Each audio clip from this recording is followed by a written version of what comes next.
Welcome back to New Amsterdam Radio, the podcast for creators. It is I, the mayor, Flobo Boyce, in the mayor's office, hanging with people who are doing the dang thing. And my guests today have crossed so many paths due to Twitter's algorithm, or do we call it X now? No idea. Whether it's gaming, whether it's fan of baseball, please welcome my guest, Mark VengaDragon Swanson, who's going to talk to me about being an entrepreneur in a multitude of businesses. What's going on, sir? Oh, I am hanging out. I'm so glad to be on tonight. I appreciate it, and it's tonight for me. And I'm just going to say that it's actually it's 7:30 Oh, p.m. oh See, wow. Flobo thought that I was chilling out in New York, but I'm Yeah. actually across the pond over in Spain. Just wanted to get that out of the way. So okay, so now I feel bad because I pushed back this call by 90 minutes. You probably were cursing me out the entire time. I'm sorry. Why'd you say that? well, thank you so much for your patience. Now I'm a jerk, guys. But how are you doing this evening then in España? I'm doing excellent. It's a little bit cold here. It's only like 40 degrees, so. Oh wow, Ooh. yeah. It's chilly here in Los Angeles, like 65. I had to wear a sweater yesterday. Yeah. So let's get into it. I first came across you the first time because I am a streamer, or I'm not a streamer. I'm kind of a caster for a game called Rocket League, and you're a recommended channel. But the second time I came across you was through a baseball fan chat. So why is it fate? Is it mathematics? How are you and I always getting together when it comes to things like that? Well, definitely they're definitely watching you. They're Yeah, you know they're that's they're cool, man. watching, like when we're on, like you notice when you're on, say, Facebook or whatever it may be, or even X, all of a sudden you start getting ads for things that you were looking at. Yeah, So all of a sudden that's where you appeared because you got Mets in your profile. yeah. The Remember only those? the only reason I don't have Mets in my X profile and in the description is Yeah. because I don't want to be spoiled during the games. Oh You know what I'm yeah, saying? yeah, Like, yeah. because they they Absolutely. they tweet out the score, because a lot of times, like games will be 1 a.m. for me. They start at 1 a.m. Oh, and I watch them on MLB TV sometimes at 1, but sometimes I watch them on the replay, and I don't want to be spoiled. well, that just begs the question. I know it's not the whole point of this podcast, but like we have a lot of UK fans, and we're going to be at the London series this year. Like, what made you stick with it of going to 1 a.m. games or watching 1 a.m. games? I mean, there's a part of me going, I'm old. If it's 10 p.m., I'm gonna catch it tomorrow. This is like our Mets podcast, but so when I was born, right? I was literally it was right around the time the Mets won the World Series in '69, right? Yeah. So they put a Mets cap on my head and in the incubator. You know what I mean? Oh, So, nice. and so I was like, you know what? I'm always going to wear the Mets. I watch almost every single game, every single time, even live if I can, 1 Yeah. a.m. And I stick with it just because I'm a lifelong fan. And you got dedication, right? Yeah. Entrepreneurship takes dedication. You Absolutely. know, Well, the last time they won a World Series, I was still in my crib, and I was a fan since that's what's then. up. So it's kind of well, win a championship soon. Okay, let's get into it. So, so one of the cool things about someone like yourself is that you get your hands into a lot of things. And I want to talk to you about Hype Horizon first because I feel like it's a start of a whole new thing from the ground up. Can you explain what that is and your involvement with the project?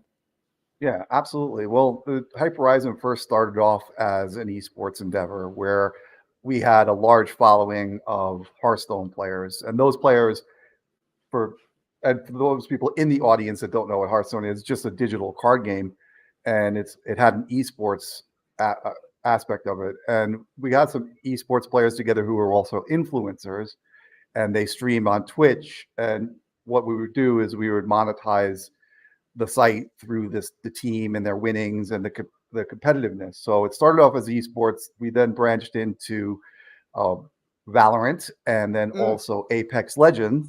What happened is I got my clock cleaned a little bit there. Oh no. Like esports is very expensive to get into. So Hmm. what I decided to do is make Hype Horizon more of like a talent agency where we can work with influencers with their videos. We can also do social media with them and kind of work together as a team to get people views and exposure. But on top of that, I just recently started diving heavily into clothing, and as like this hat here, the the merch, everything I'm wearing. As you notice, it is Mets colors, by the way. These Oh are yeah, the I Mets see that. I colors. respect that. Yeah. Oh, So that's where it's gone, really. so okay, that is a lot to unpack there. Because one, I actually had to cover. So here in Los Angeles, there's UCLA and USC. They usually have like their own homecoming situation, but they call it a conquest. And one time I was supposed to cover a conquest as a caster for Rocket League, but the game before that was Hearthstone. So that was the first time I actually saw a game, well, in real life, because it wasn't really a LAN because half the team was still remote because of COVID, but half a LAN, I guess, of the game, and it's very complex. And you lead into that content. I kind of watch vicariously through that, but then you had to pivot. People are talking about an esports winter. There are so many orgs collapsing left and right. What's been your take on that? And still having the game you love at the core.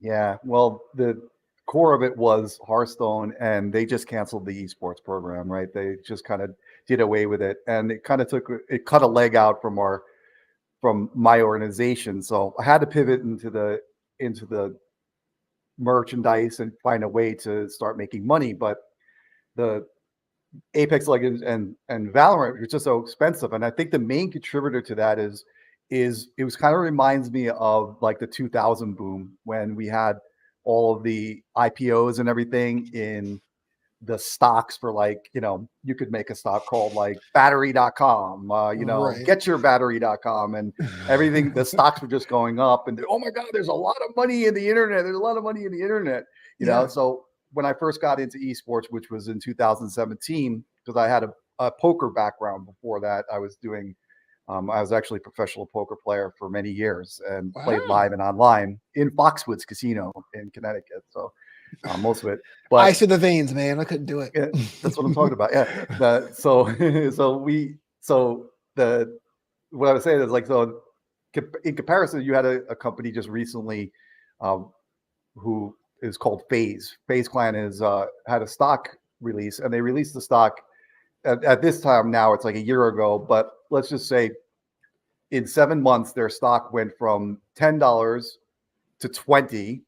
Everybody bought in on it, and then the stock is now selling for less than $1. It's at like 60 cents. Mm-hmm. And things like that contributed to this problem that we have in esports, where there's so much hype that went into it, like this hype, and it was all hype. There was no substance. But for example, the prize pool was, say, $20,000, you would win it, and the players that you were paying to play in the game were making $20,000 each a month. Right. So they escalated salaries on players. They didn't have any sanctioning. It costs $1 million to get into some of the leagues. And there was not a lot of ways to monetize in the industry. So the industry really got hurt by that Phase Clan thing, but it also got hurt by the hype that's out there right now, Okay. or Yeah. I was mean, out there. yeah, I remember the bubble burst of the 90s. I mean, pets.com, that little mascot dog was a hero. And if you're under the age Exactly. of 25, I apologize. It's a very old reference, but I was there for it, I tell you. So let's talk about the clothing pivot. I mean, I've seen a lot of, or even the talent agency pivot as well, because there's a lot of people out there that would have said, look, it's either a zero sum game. Hey, esports ain't working. I'm coming out full bore. But you decided to find a way to find a lane. You say, hey, look, these are aspects of this adjacent business that we can use. What was that decision like? What was your team like? What was a back and forth? Was it like an aha moment when you said, I'm going through these lanes? Well, I think for me, it was like getting into that lane is something I just did because I just took a change, quickly, like literally, like you come to a fork in the road, and I just took the right fork and just went boom, and I still in the process of kind of explaining to the team that the esports aspect of it is not where it's at. Yeah. They know it because nobody's really made as much money or anything in it. And so the team is kind of in this transition period where I've been giving out the links to everybody and seeing who sells and seeing who promotes and seeing who wants to be on board with the pivot. And then I'm going to try to kind of ease them into the fact that, hey, look, this is one of the revenue sources that you have besides, say, streaming, besides competing and everything. So it's kind of a two-step process right now. Just get the concept going because we need to pivot slowly and then make a real big announcement in January that's what's going to happen. So if they're watching this podcast right. and they're listening to it, well, they're going to find out from this podcast that that's what it's going, unless they haven't read the PR pieces that I'm putting on the site. Right. And you better do that. That's what I thought. My next question is a two-parter because as Novanta, that's like my handle there. I've always felt as if I am the old kid at the pool when the kids are out there having a good time. And so, two questions for you. Part one, why VengaDragon? What does it mean to you? And two, do you have those feelings of being the old guy at the end of the bar, be like, "What's up, fellow children?" Or is that just me? Well, I mean, obviously, I guess I could answer the first question. I'll do the first question first, and then the second question second. But I like the second question better because I think it's more exciting to tell. But VengaDragon, basically, Venga is because I live in Spain and I hear it all the time on the streets. Venga is basically come on. It's like, let's go, basically, in Spain, right? So it's like, so Venga, you kick the football across the room and boom, you have Venga, right? Come up, Venga, let's go. See you later, Venga. That's what people say. So Venga, dragon.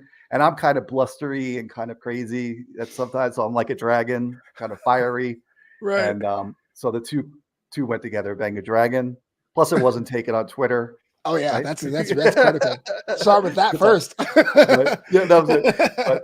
And then the second question about is, as you know, like in everything right now where we have ageism. Ageism is a thing, and yeah, I mean, definitely a lot older. I mean, I'm like the oldest guy on the team, and I'm the owner, right? And the thing is there's been people who say stuff like, "Oh, hey, I'm the oldest guy on the team." And I'm like, please don't mention that because I'm older. I'm twice as old as some people on this team, 3 times old as some of them, and age is a factor of life and everything that we all experience, obviously. But it's my goal in the business to kind of squelch those things about ageism, squelch those things about non-inclusiveness, squelch those things about hate and being like against each other. Even if it's a joke, sometimes if a person gets a little bit, feels sad about it, that's not a good thing, So you have to kind of be a little bit more considerate of everybody's place where they are, whatever lane they may be in is really important. And age is a factor of that. But you know what? We could take it, bro. We when we're older, we could take it. Right. But you know what I'm saying? But think about it. When I started experiencing the ageism where people were like, you're too old and stuff like that, it made me a lot more open to the idea of people of color, people who are, marginalized groups like LGBT people. I had more empathy for them. And I started to say, you know what? That's messed up. Let's stop. Yeah. I mean, I do think that gaming is one of the few havens for people, those marginalized groups, and because you could hide if you want to, you could hide behind your avatar or what have you. And so it's one of the most beautiful things when you go to a land, you go, "Oh, you're taller than I thought, and you look like this," and everyone is kind of in it together. Your admin team, so not the team, your rehearsal team, but the admin team behind HYPE HORIZEN. What does that look like? Is it a solo situation? Do you have a board of trustees? Are you based in Spain? Are you based in the US? Is everyone remote? What does that look like from an organizational standpoint? Yeah.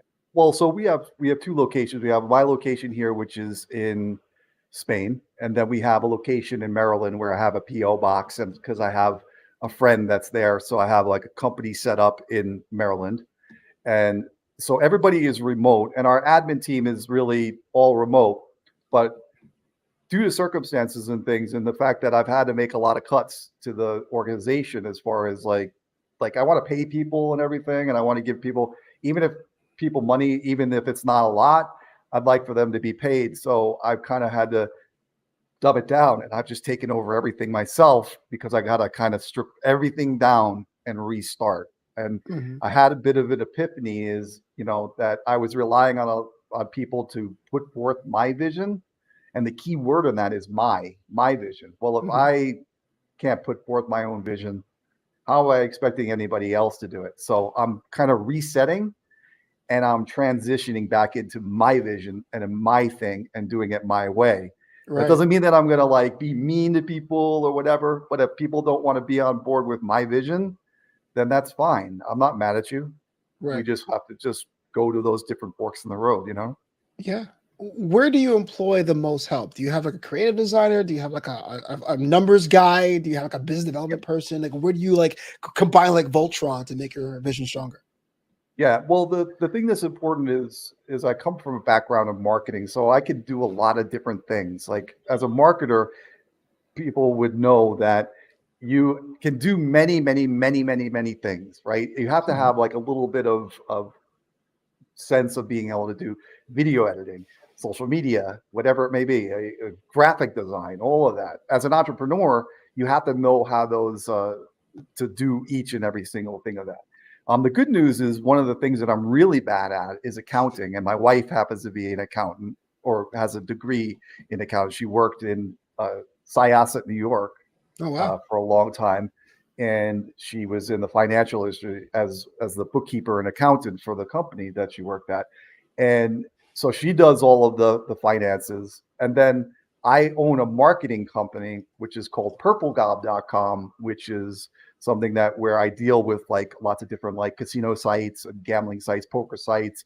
I also do European football. So I have a team of people that I have for graphic design and everything like that, and all kinds of different things where they could do video editing, graphic design, social media work, and all these things. But to take them away from what they're doing for my clients and then move them into HYPE HORIZEN without paying them for it Yeah. is something that I can't do right now because I want them to be paid for their work. So I can't commission them to do it there because it doesn't make sense right now because I'm still in the process of building it up, which I can do because I can afford to because of the time I have. But once I start to realize that we have more momentum, they're going to get delegated and put into those positions. As I'm currently looking at the website at hypehorizon.com, that's HORIZEN.com. You have the full range there, beanies, t-shirts, the talent side. You got a small team, small but mighty. It looks pretty healthy here as I can tell, but the question I have is always the future. Do you have the whole 18-month, 3-year, 5-year goals, or is it kind of quarter per quarter? What's the strategy for checking out for your goal benchmarks, and what do you plan in the future? That's why I came to the show. I wanted you to tell me what the future was going to be. I needed you to advise me. Oh man, that's the worst thing to do. Yeah. Well, yeah. The funny part is so it's like how do I have a marketing plan that I wrote at the beginning of 2023, right? And like you with a marketing plan, you should just it's an evolving document. You should always just rewrite it and kind of let it evolve and everything. I took the marketing plan and I just deleted it Whoa. about a month ago. And then I just used some of the portions of it, of course, that like the SWOT analysis and pest analysis and all the different things to create this new vision and go more into the clothing thing. But like esports, I was a rookie, so I'm learning on the job. So the thing is that I think that my vision is that and my goals are to be a lot bigger, get a bigger following, and increase my social media reach for the team and also for the merch. And that would take about 12 months before I can really set those long-term goals. Really, so I'm really starting from scratch is really what I'm doing. And it's not like it's not that I don't have a goal, but I'm not a person who really likes to set goals for myself, and that's kind of weird. But I'll tell you why is because a lot of times when you miss them, you could get soul crushed. Right. And if so, the less goals that you set, but the better. But you can set very short term goals and just kind of inch up at a time, and then all of a sudden, then you'll get the strength to be able to say, you know what? Let's just say you want to get 10,000 followers on social media or something like that. Well, Okay. you got to get 1,000 followers first, right? So if you could make that 1,000 follower goal and you could do it, you could replicate that, then you might say something crazy. I could get 10,000, 100,000 followers or whatever it may be. So you just got to do it incremental growth. So basically I have goals, but they're short-term goals. Just keep working and keep learning is right now is what it is. Yeah, bite-sized chunks is always a good method, but I guess if I was an investor, I'd be like, "What do you mean there's no goals?" But yeah, now that you explain it, that makes a lot more, a lot more sense. Yeah. Yeah, yeah. I was like, "Wait, what's going on here?" Yeah. So otherwise, I mean, when you're not working, which is kind of hard to say because if you're an entrepreneur, you're always working. But do you have anything set aside for downtime during a time of your day? And if so, what does that look like? Yeah. Well, it looks like this, Let's go Mets, baby. right? You know what I'm saying? We got I'm a hat guy. I collect Mets caps. I have a whole closet full of Mets caps. Yeah, you too. I got it in different colors. I got all that stuff. Um, I also, and hopefully, I mean, your audience understand, I do enjoy a good cigar occasionally. Mhm. And I have, and every Sunday night, I do a podcast with my friends about cigars, and we get together, we talk about the taste, we talk about whiskey, we talk about life. And That's pretty shout cool. out goes to my friend Lee Mac 912. He's over in Maryland. That's the guy.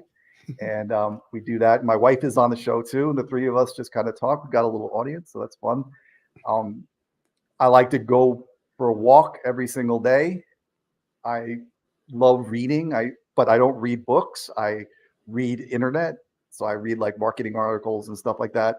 And Yeah. kind of a fun fact about me is that I've never ever read a book, a paperback book in my life, not even in high school.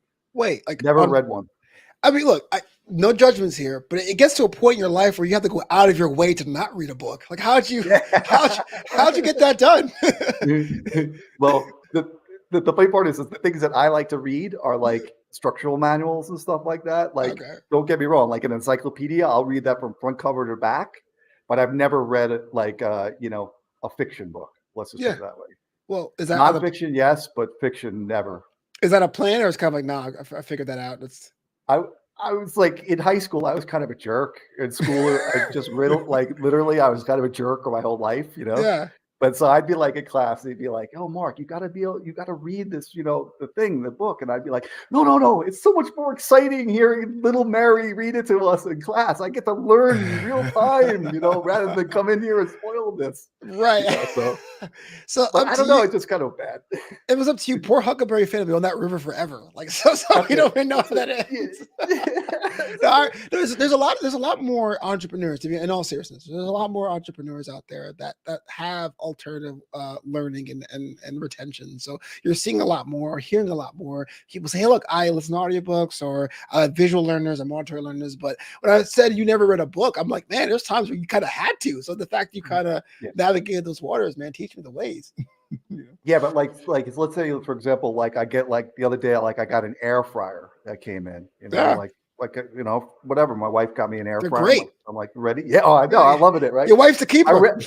That's it. Yeah, definitely. And I read that. I read that instruction manual from front to back. I mean, I was loving it. I was like, woo! I was like, Yeah, oh, like 180 degrees Celsius for chicken. You know what I mean? 10 yeah, minutes. I'm like, let's go. You know what I mean? Like, I'm getting all into that. Fiction, no, but like, give yeah, me a good nonfiction. yeah. What's Celsius? Anyway, no, I'm kidding. USA, USA. That's Uh, what's up. so on the podcast, we ask our guests a kind of department questions, kind of like a lightning round situation. So I got to ask you: do you have a favorite junk food, and if so, what is that? Oh wow. I don't eat sweets. I don't eat sweets. Favorite junk food. I mean, I grew up in New York, so is pizza junk food? Technically, yes. Yeah. How about hot dogs? Are they Oh, they're junk definitely food? junk food. That is a All junk right, food like icon right all right. Then there. hot dogs. Hot dogs is my favorite junk food. How All about right, that? there you go. What was your brand? Do you remember? Do you have like a New York favorite? New York. Um, Some, Nathan's, of course. okay, cool. I'm an Nathan's guy too, but growing up in New York, there was like Hebrew National, there was Brett. I don't know if you were like one of those, but I was an I Nathan's know. guy too. Yeah, The better Nathan's. Come fries on. too, by the way. Uh, Uh, well, this is kind of a question I ask a lot of people, but it's kind of weird because you live in Europe. But is there any other place that your travel bucket list you want to visit, and if so, where? well, yeah, it's funny. I pinch myself all the time that I'm here in Europe and Spain specifically. I mean, I live 25 minutes from the Mediterranean, and it's sort of like a dream come true, like to just kind of live in this climate and this kind of environment. And the Spanish people are lovely. They've, open arms. They've welcomed me amazingly. I don't speak Spanish very well, but they understand, and it's a great place to be. But there are some, I guess, bucket list places. I'd like to go to Japan. I think would be really cool Oh yeah. because I've heard good things about it. I know they like beer, Oh and yes, they do. And we highballs. could, yeah, so we could sit down and have a couple of beers together. But for the most part, I mean, when you're in a place and you come from New York and you come from the States, and then all of a sudden you're living in this exotic place, there's a thing, a vocabulary word that will come into your vocabulary. Oh yeah. It's called staycation. Oh, okay. Gotcha. Yeah, you could Staycation. We drive pretty just, much anywhere, I guess, right? yeah, we just go, like, we're in Spain, so it's like we just go down to the beach, or stay at a hotel on the beach. It's like a Yeah. staycation, so but Japan Portugal would is on definitely my be bucket there. list, though. I would love to go Yeah, to you got to Portugal at one go. point. Yeah. Got to go. It's great. And if you go to Japan, and I know you have to go to Tokyo because Tokyo is like the thing, but Kyoto, like you cannot not go to Kyoto. That would change your Right. life. Yeah. Geisha Well, are in Kyoto. I mean, so who's my favorite pitcher on the Mets then, right? Senga? Oh, Come so on. well, he's the only one that's left, really. I mean, that's your Quintana guy, right? Let's be honest. And Yamamoto, hopefully, get time excited for next season. Well, let me just ask you a question really quickly. Yeah. Why does Jacob DeGrom go to the Texas Rangers? We're all saying he's not going to have a chance, and then all of a sudden they're in the playoffs. I don't get it. I'm just saying. It's one of those things where it's like, man, I hate the fact that you're a champion, but you deserve one for your body of work. And Travis Jankowski got dirty every single game, but Scherzer with the ring just makes me so mad. I know. This makes me so mad. I know. It's like you can't get whatever. I got one more Whatever. for you. Everyone collects something. What do you collect, sir? Yeah, in this You're a hat guy, you said. Yeah, so hats. But in this podcast, I'm realizing kind of how weird I really am, right? Weird? I like to delete things. Like I just like I'm like, my house is like very minimalistic. Yeah. And like fortunately, like my wife is also the same way too. We just don't collect things. So like I'm like right now, I got this here because of I have the windows open. It's cold, but to keep it.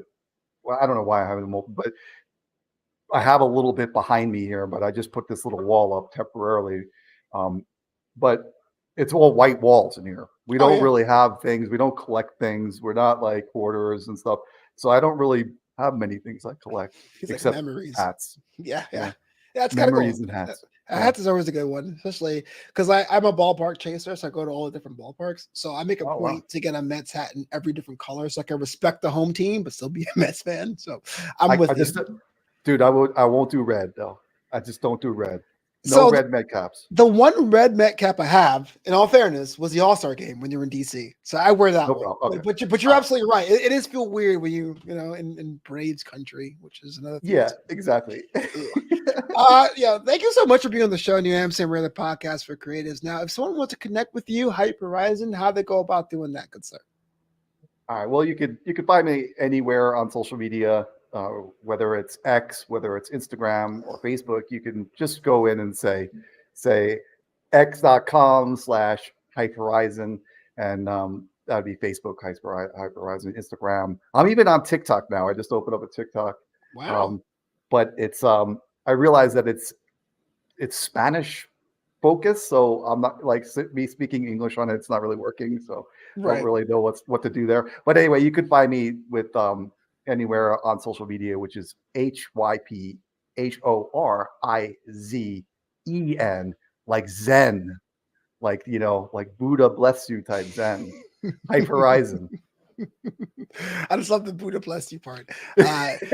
I don't figure out TikTok either, man. Like I'll try anything, and then somehow someone who just basically does a cover of someone else's content goes viral. So whatever. Well, I mean, I'm just to tell you, I think you do great on TikTok. I think you just need to get a formula, and I think you do great there. You get a ton of views. I'm just saying. All right, well, thank you. It means a lot to me because that's what I need is some kind of structure. If only I had an agency that was focused on someone like me. Creators. I was thinking about it. Thank you so much for being on the show. I mean, I'm pretty much sure that we're going to have you back on a future episode to see how it grows. Maybe a little bit down the line, if you believe in goals, that's changed. you let me know. Final thoughts before you close us out. Yeah, well, I don't want people to be like, this guy is a jerk because he doesn't believe in goals, but I don't believe in long-term goals. Long-term goals. Flobo, Right. long term. Like, so for example, like I'm allowed to say stuff like I want to lose 24 pounds by say June or something like that. Right. Like I can do those things, right?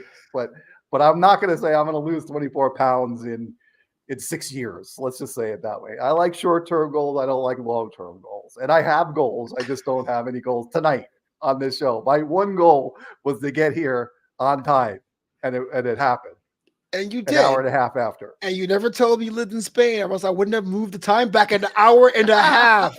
I feel awful. I feel awful about that. But thank you so much for being on the show. I appreciate you.